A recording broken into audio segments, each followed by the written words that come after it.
Hello ladies and gentlemen, and welcome back to the channel. Welcome back to the Great Gibraltar Draft with Hound Dogs. Today we've got the second leg against Besiktas in the Europa League first knockout round, or first knockout round. Get it right. All you have to do is read. So the first leg we drew 0-0. Nothing happened in that game. It was so dead. There's not much to say about it really, but there is a lot to say about our journey to this point.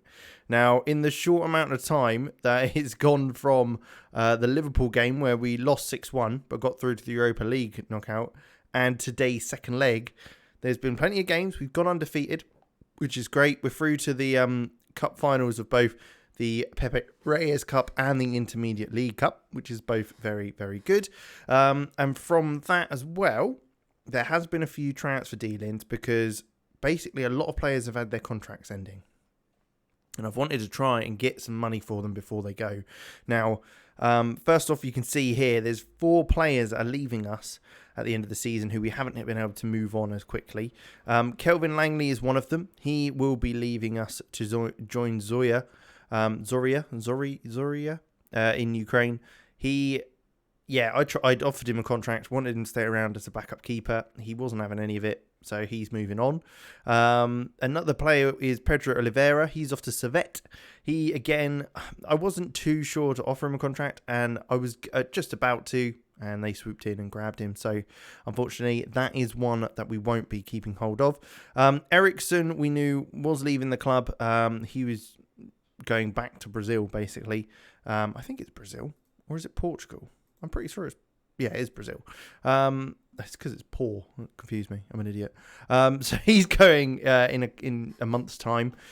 So he'll be gone soon. And the other one is Adil El Haima. He's off to Havre at the end of the season. He's currently out. Is he out on loan? Yeah, he's out on loan. That really threw me off. I was like, what the hell is that badge? He's on loan in Morocco. He'll be leaving to join Havre at the end of the season. Again, another player that I tried to offer a contract, but we just weren't able to offer him the money he wanted. Now, there are a few more, and these are big ones. Well, first off, I'll let you know that Lucio Flavio has now joined us. He's coming from Atletico P something. I can't remember the name. Let me know in the comments, please, because I'm an idiot and don't know my Brazilian teams. But with that said, Lucio Flavio coming into the side. He will be certainly competing in our first team. But at this stage, he's out with Brazil, I believe, and unregistered for the Europa League because of that. So that's by the by. That's kind of one of those things. Now, looking at this, we've got 6 players that have left us in this window because they were all going to leave on freeze otherwise. Kerr Smith's first one. 300k we've managed to get for him, considering he accepted a contract by Swansea. He's gone now, played 8 games for them, which is the same amount he's played for us all season. And he's only been gone a couple of weeks. So, I mean, that shows how little games they actually play at the club. But yeah, got the same amount of goals as well. Kerr Smith, 300k, bit of money. I thought we might as well play without him already if we're not going to have him next season. Lionel Kameni is another one. I wasn't too worried about this one. He's gone to Cotton Sport in, I believe it is Cameroon, for 20k. We lost a lot of money on him. But it's one of those, you gamble sometimes. Astana signed Michy Batshuayi for 56k. He wasn't getting the game time he wanted. He did get 19 goals in 23 games. He was very good for us. I tried to offer him a contract at a lower price, and he's got offered a slightly better one. I think we were offering him 5.5k. He went for 6k. So I get it. I think we've got players that can fill in that role, though. This one's a bit of a shame. Angel Josu Shibozo off to Armenia Bielefeld. 300k again for him. The Beninese international. We brought him in for 81k, so we've made a profit on him and got a couple of good seasons out of him for sure. He didn't quite perform this season, and he's not going to really fit the style we're playing now and the positions. So I'm not too worried about that. Jack Stevens is the other one. Interestingly, he's gone to Tigres in Mexico. 100k we managed to get for him when his contract was expiring. He's already played a game for them. 35 years old. I think 100k is not bad. I mean, we've lost £1 million on him and he only played 13 games. I don't want to work out how much that is a game, but it's nearly 100k. So Yeah, not great. And Reece White's we've loaned out to Doncaster as well. His contract's expiring at the end of the year. I'm not sure we'll renew his. We will probably let him go. But what that has meant, we haven't brought anyone more in because, like I say, what it has meant for the boys is that as we go into today's game, we've got a few players from the academy. Now, we brought up Brandon Stones, who I'm sure you've somewhat seen before. He's made 3 appearances for us so far in his career. He looks half decent with first touch, passing technique. He's not incredible, don't get me wrong. He's not going to be a world beater, but he's Gibraltar, and I wanted to start bringing in those sort of players. Marks is another one. Stuart Marks, a 6'4" centre-half. Again, he's played quite well for the couple of games he's come in for. And also Tempest as well. He's come up to the first team to be our backup goalkeeper. And again, I think he might be able to stick around as our backup keeper. Kept a clean sheet on his debut in the Intermediate Cup, so can't complain there. We've got a bunch of injuries though to Carrizo, El Tayeb, Mohamed, Bayamba and Eiting. So we're a bit of a depleted squad. Collins has also come up, Richard Collins. That's another one that from the academy. He's very athletic, quality on the ball, not so much, but that's fine. And you'll see that we have changed formation slightly. So we're using the same sort of style as our 5 at the back and our 4 at the back. 4-3-3 formation, but we are moving it to a 4-4-1-1 to maybe be a bit more solid. Now, it's been working in the league, a dream. In Europa League, it's set to see still. We obviously at home to Besiktas, we drew 0-0. We'll have to see how it goes today. We're really limited as we haven't got another someone who can play naturally at right back. So Samuel Kalu is having to sit in there. He has played there before and can play there. He's not ideal to play there.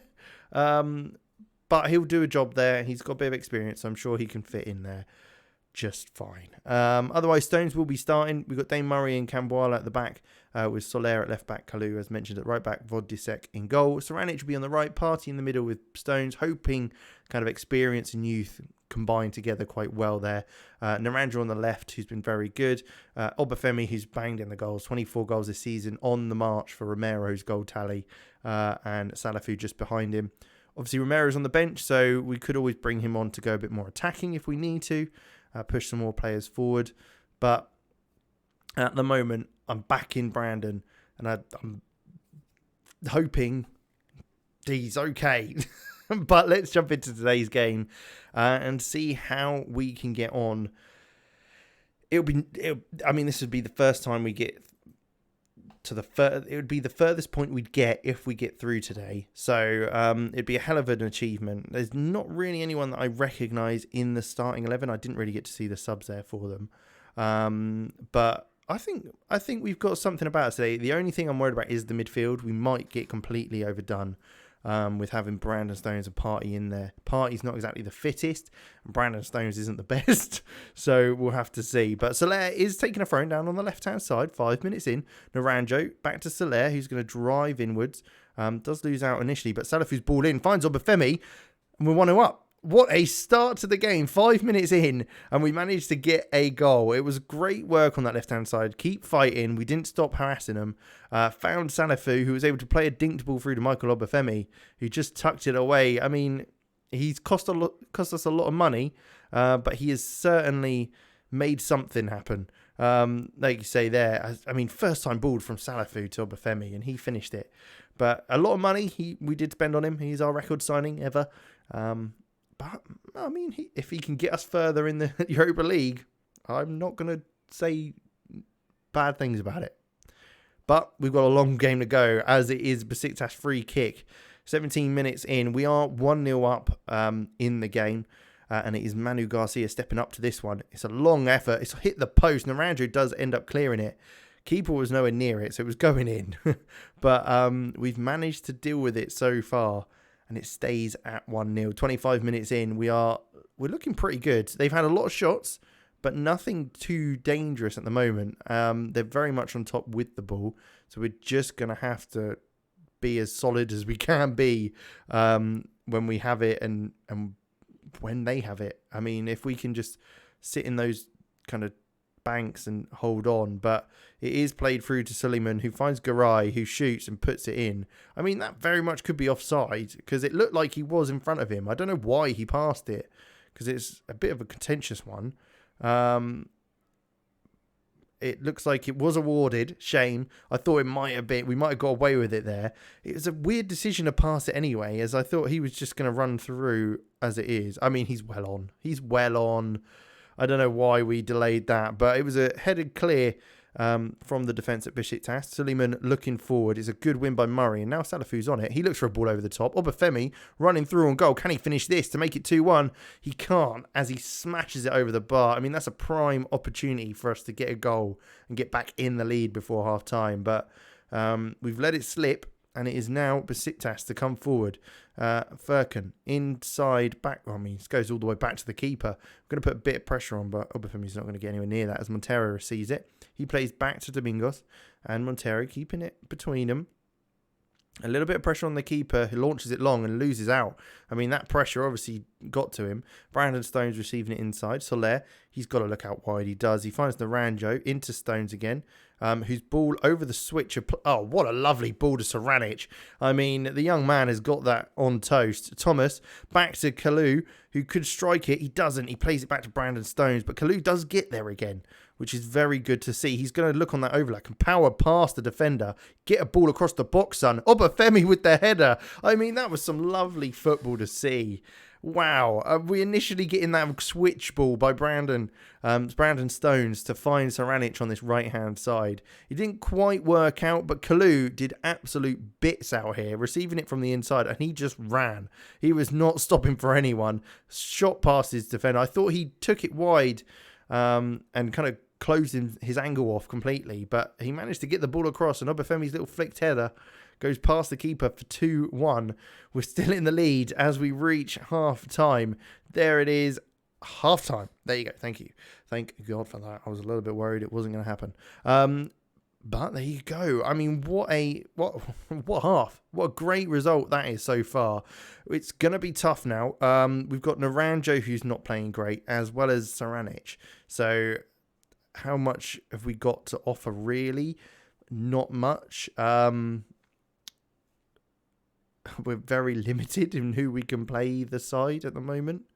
And Soler's not having a great game, but I don't really want to change things at the moment. We'll go into the second half as is. We've looked pretty good, to be fair. I'm still pretty happy with how we've performed. We're 2-1 up, for God's sake. Can't really complain too much at that. But we'll see. We'll go into the second half a bit cautious. With half an hour to go, though, and nothing happening, I'm okay with it. I'm okay with it. Nothing needs to happen. If we just go through the whole second half with nothing happening, I won't complain at that. 15 minutes to go. Maybe I should change something with 10 minutes left. But then I feel like, no, we shouldn't. We shouldn't change anything because it's working. And then we can save our subs for extra time if something does happen. But it looks like we're going to get a whole second half of no highlights, which would be absolutely fine by me, as we've made it through to the next round. Okay, what a second half. I mean, first half was all full of it. Second half, dead as a dodo. Fine, great. Time to see who we're going to take on in the next round, I guess. Quite the result. We've made it through to the second round. This is the furthest we've made it in, well, the highest position, I guess, in European competition, because we've made it to the quarterfinals of the Conference League, but lost there to Qarabag. And we've never won in the knockout round of the Europa League. So, I mean, quite the day for it. I've got a feeling we're not going to go much further if you look at any of those teams in there. I mean, Real Madrid's in there, Arsenal, Atletico Madrid, Ajax, Roma, Benfica, even Celtic, Lazio, Rangers, Sevilla. I mean, you could get Rangers Celtic. That would be a hell of a game. But let's go. Lille, Arsenal, Hound Dogs. Okay, who we're getting? Ajax. Okay, I think this might be a tough one. I was kind of hoping if we're going to get anyone, the best teams to get is probably Young Boys or Rangers.